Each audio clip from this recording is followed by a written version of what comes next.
Don't trust the Bushes to appoint Supreme Court justices. That's the takeaway from last week's incredible decision by Bush appointee John Roberts to totally misread the law and permit Obamacare to offer subsidies even through federal exchanges. Absolutely an incredible decision. And we should take it to heart. When George H.W. Bush was president, he appointed Souter, who allegedly was a Republican who was sided immediately with the ultra-liberals on the court.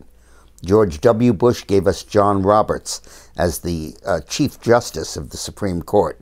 And if Jeb Bush is elected, God knows who he'll give us as justices. It's not just that the Bush family makes lousy appointments. It's that they're not movement conservatives. They're not people who come from the conservative wing of the Republican Party, like Ronald Reagan did. They're establishment politicians in the middle who tack to the right somewhat, but not too much. They asked President Eisenhower, who was just such a president, what mistakes he made. And he said, I made two mistakes, and they're both sitting on the Supreme Court. And that's what you could say about the Bush administrations. When you appoint a judge who is a noted jurist, who sits in the court in the middle and is a moderate in all directions, the influences that hit him in Washington are incredible, and they really turn his head and change him. The New York Times lobbied for this decision by the court all week. They ran a front-page article about the increasing moderation and wisdom of Justice Anthony Kennedy.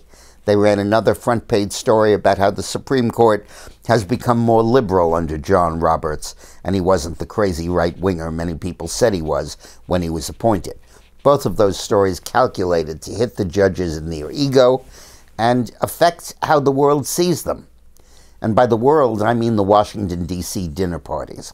I mean the social network that engulfs one in Washington, where everybody thinks the same thing, says the same thing, and if you're a conservative, you're a right-winger, you're ostracized, but if you're a moderate and a liberal, you're embraced in the community in Washington. It's just the way the Capitol works. It comes with the atmosphere. And when you subject guys like Roberts or Souter to that kind of an influence, they end up moving to the left and ultimately become very liberal judges, just as Eisenhower's appointees turned out to be.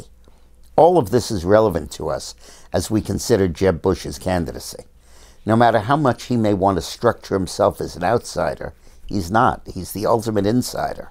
And he comes from that environment. He lived in that environment.